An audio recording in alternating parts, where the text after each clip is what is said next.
Anderson. Ladies and gentlemen, we'd like to get the evening started. At this point in time,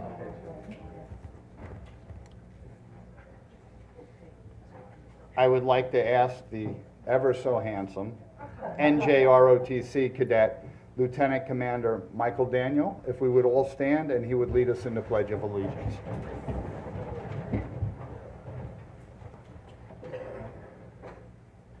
I pledge allegiance to the flag of the United States of America and to the republic for which it stands, one nation, under God, indivisible, with liberty and justice for all.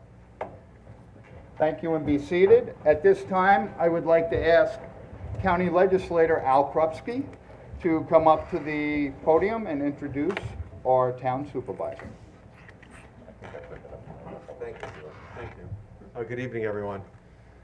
So, this town's got a great history, and you look up on the plaque here, 1792, and here it is, 2018, and we've got Supervisor Laura Jen Smith, and this is.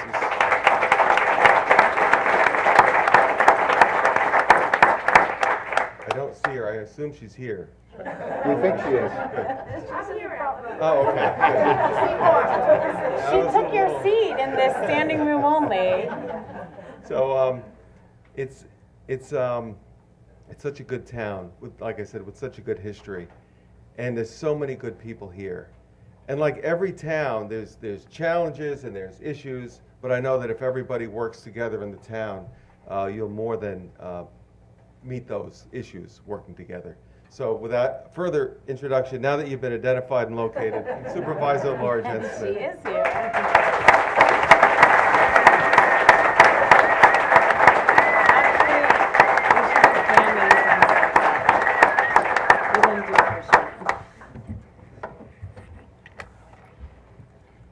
Little change with the podium up here tonight. I like it. It's nice. Yeah. So first I'd like to start off by thanking everybody so much for joining us here tonight. And thank you for your interest in the current state of the town and the future vision of Riverhead. I'd also like to thank and acknowledge my colleague Al Krupski, and also to Michael, thank you for coming to do the pledge for us. And my colleagues on the town board, Tim Hubbard, Jody Giglio, Catherine Kent, and James Wooten. It is important that we have this annual review, that we stop to take a look at where we are right now and where we want to be and what it's going to take for us to get there. So this brings me to the question, would you like the bad news first or the good news first? Bad news. Since I always like to end with the good news, I'm going to start with the bad news first. I knew as I took office that there were some concerns with the town's financial stability, but I didn't know how bad our finances were. For starters, our general reserve fund, or our rainy day money, had been gutted. My predecessor began his tenure with almost $13 million in the bank, and I began mine with just over $2 million. During his tenure, there was no effort to increase revenue. Police contracts were allowed to lapse, and we watched our bond rating go down to the lowest rating of any town in Suffolk County. I also anticipated some infrastructure issues, but was not prepared for the extent to which upkeep and maintenance had been ignored in this town. In order to balance his budget, Mr. Walter effectively kicked the can down the road, leaving a legacy of peeling paint, crumbling infrastructure, computer systems and software long in need of upgrading, and a budget that was unable to address these issues. We have town buildings plagued with leaks and mold. We have offices with heating and air conditioning not working well or not working at all. And I'm sure a few of you are sitting in a few chairs that also need some repair. We have town vehicles, including some police cars, with outrageously high mileage and way beyond their life expectancy. In the rapidly changing world of technology, some of our computer programs are like driving down the information highway in a Ford Pinto. It's my first car. It wasn't a bad one. My sister had one too. We are so badly in need of capital maintenance. We are badly in need of capital maintenance. so that our water system infrastructure can continue to supply clean, safe water to our residents. Our one sterling exception to the checklist of needed upgrades is our state-of-the-art sewer treatment system, which just this past weekend was presented with the prestigious Diamond Award for Engineering Excellence. And I have to give a shout out to Michael Reichel for that.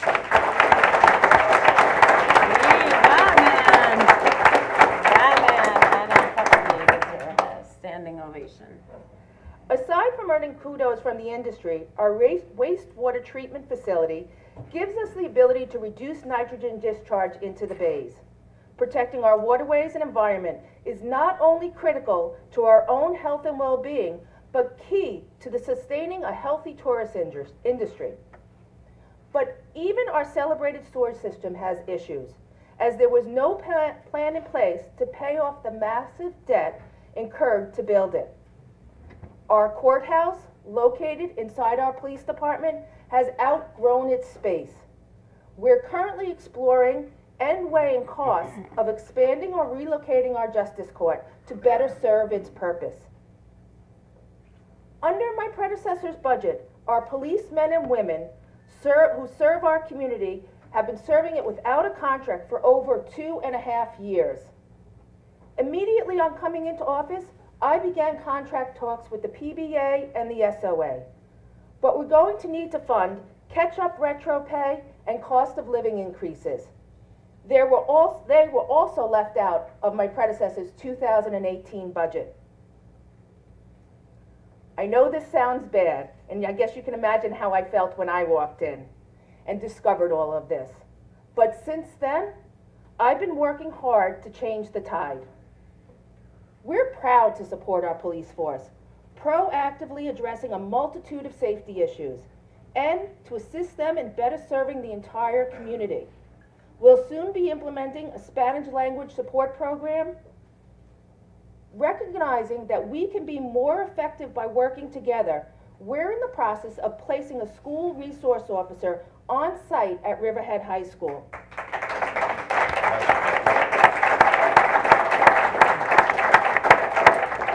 And have begun dialogue with our police department, our school district, and Suffolk County Sheriff's Department to creatively address community issues, including gang prevention and the opioid crisis. And thanks to the North Fork Initiative, Riverhead will be sharing an $175,000 state grant to support mental health issues and address the opioid crisis on a local level.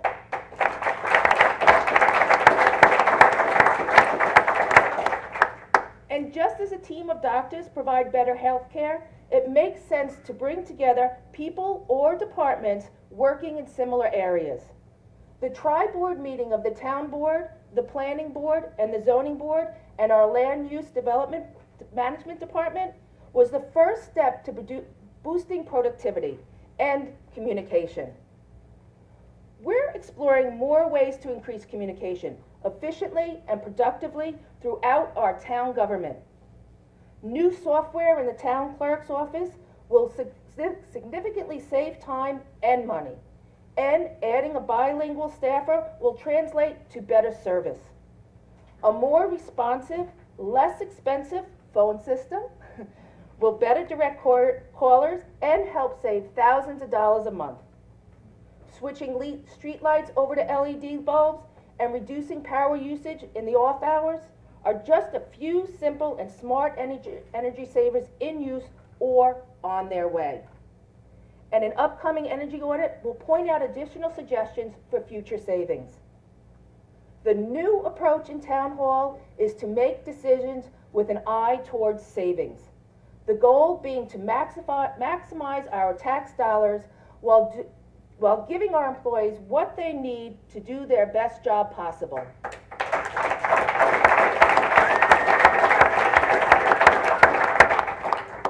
Doing things the way they've always been done, because they've always been done that way, is no reason to stay with that program.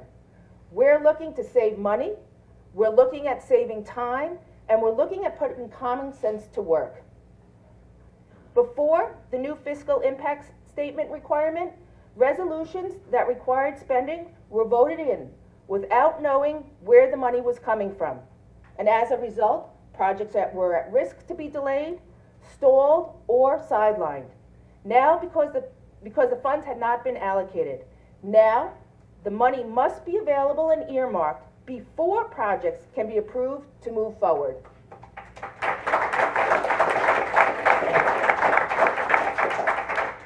And as many of you have seen, when you look around town, it's easy to spot a lack of compliance with our town codes. But they weren't written to be arbitrary. They are the law. Our town attorneys, along with our code revision committee, headed by Councilwoman Kent, have begun revising codes to be certain that they are clear, concise, and enforceable.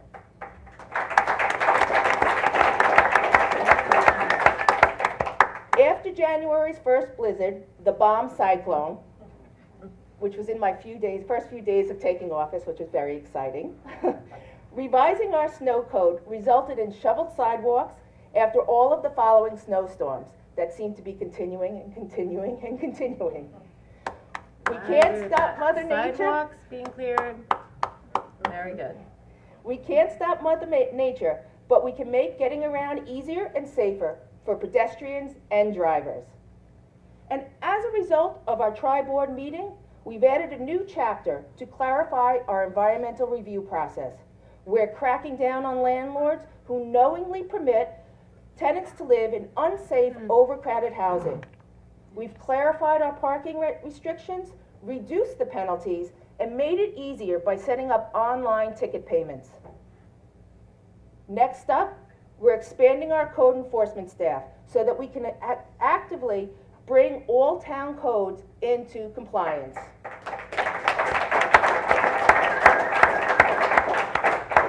And our Route 58 corridor has become a regional shopping destination, and one that we can be proud of. It provides plenty of retail therapy, not only for the residents of Riverhead, but for all of our surrounding communities.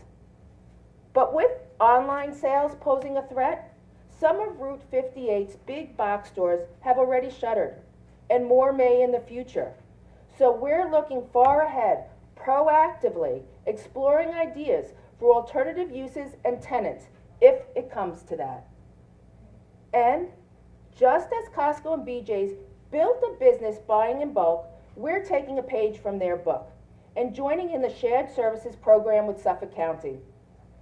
Taking advantage of the county's bulk rates, we're able to buy needed supplies and equipment and access services at a greatly reduced cost.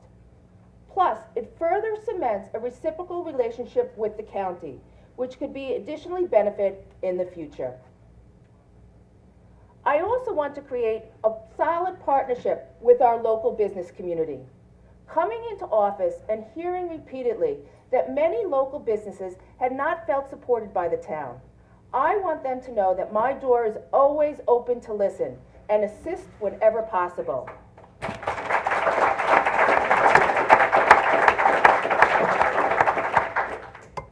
Let's take Main Street's Blue Duck Bakery.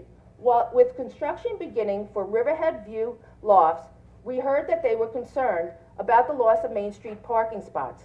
We don't believe that an existing business should have to suffer because a new one is coming in. So I went to the developer and asked if he could help out. And thanks to his interest in being a good neighbor, he's covering the cost of new signs that will point customers to the nearest parking lot.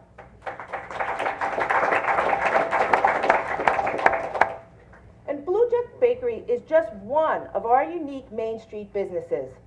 While Route 58 is populated with regional change, Riverhead's Main Street is dotted by mom and pop and local historic businesses. Think about the treasures we have downtown.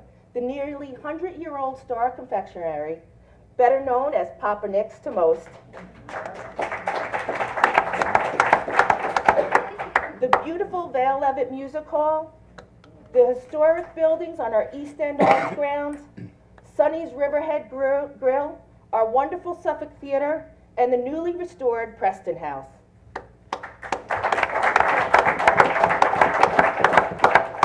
All owned businesses, and they deserve our support so that we can continue to contribute to our Main Street. So I ask and remind all of you to please remember to visit and shop locally with our businesses.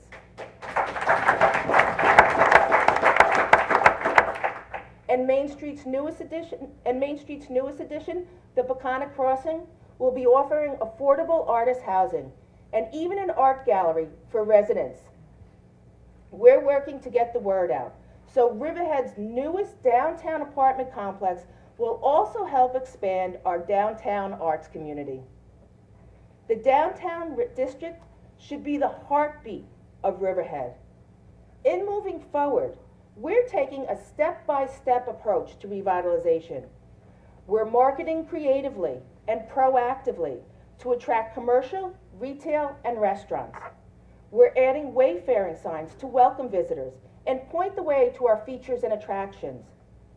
We're enforcing a new law requiring empty storefronts to be masked with attractive facades or murals. We're working to encourage those property owners to put their vacant stores to use. We're looking to establish form-based zoning to assure future building conforms to Main Street's existing historic character.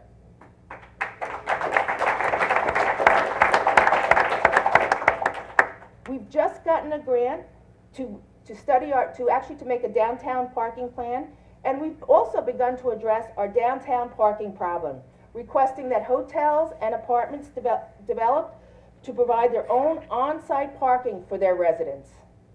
And just last week, we announced a new downtown revitalization committee. And we're looking for members with experience in specific fields, such as marketing, finance, engineering, and others. And if you are interested in being part of guiding our Main Street's future, please contact Diane Wilhelm, our town clerk.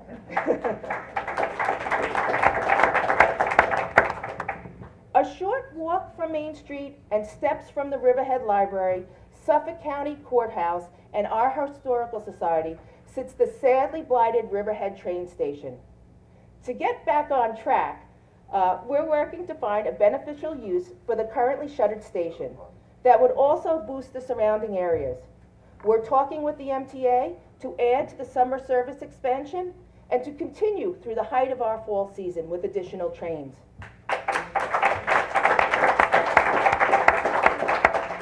And we'd like Riverhead to serve as a traffic hub, adding additional innovative modes of transportation like bicycles and supporting the upcoming summer Saturday trolley service.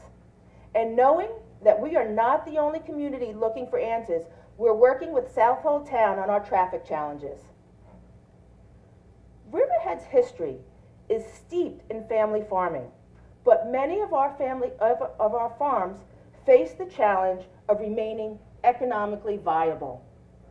You just need to drive down Sound Avenue to see that many farms have gone the way of history. We want and need to save what's left. We're looking at innovative ideas to protect our remaining farmland. We've begun to evaluate how and where transfer of development rights can be used. And we're working with farmers and the development community to create collaborative partnerships that will benefit all of us.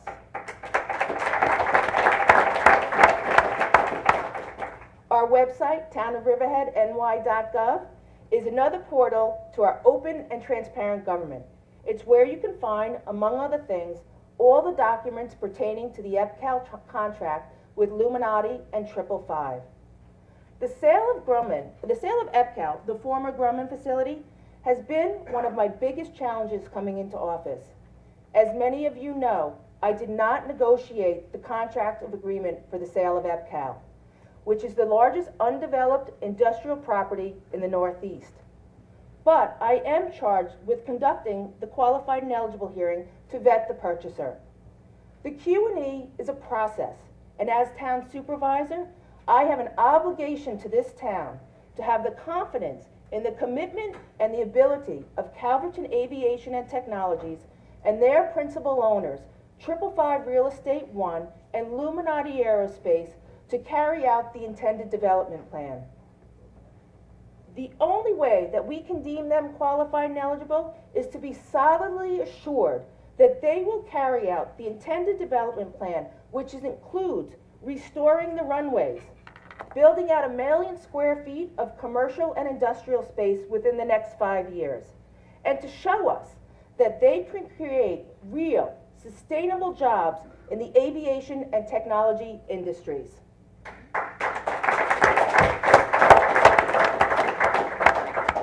Among the many companies in the existing EPCAL core, Island Fabrication is a growing business that's outgrowing its space.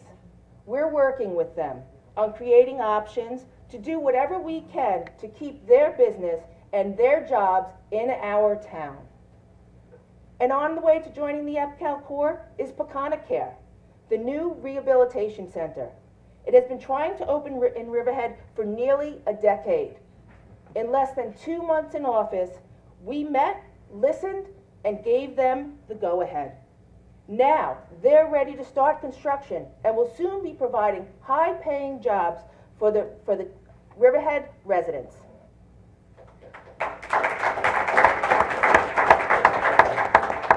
We want the entire business community to know that Riverhead is 100% committed to being business-friendly. We've instituted an open-door policy to meet with businesses so we can listen to concerns, issues, and suggestions, and help work together to carry projects forward. Because your success is our success.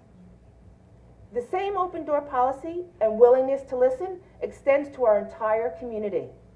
But we know that not everyone has time during the day to stop in or schedule a meeting. To give residents more of a chance to come in or call with their concerns or suggestions, we have added evening hours. Just call Patrick, I think he just went outside, and he'll be happy to help you. We're all happy to help you. It's why we are here. But we are all caretakers of this town. All of us who call Riverhead home share in the responsibility and need to work together to protect our environment, our farmland, and our quality of life. In closing, Riverhead and I both have a lot of challenges ahead of us. And as we move through 2018, I promise that I will continue to work hard to do my part to guide Riverhead to a prosperous and successful future.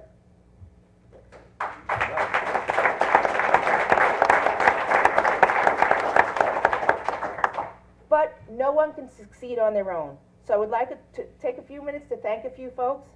First, I would like to thank the quality workers of our town.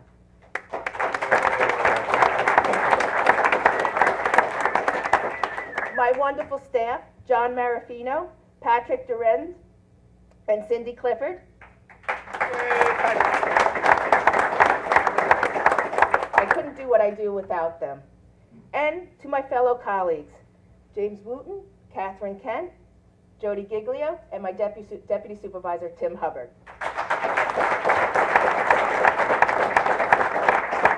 And I thank you all for coming and joining us this evening. And we have some refreshments and cider out front if you'd like to join us. So thank you.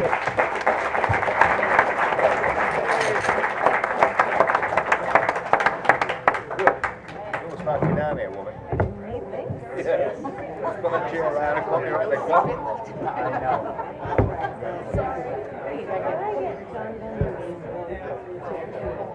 Oh, how did you get over there? I didn't know.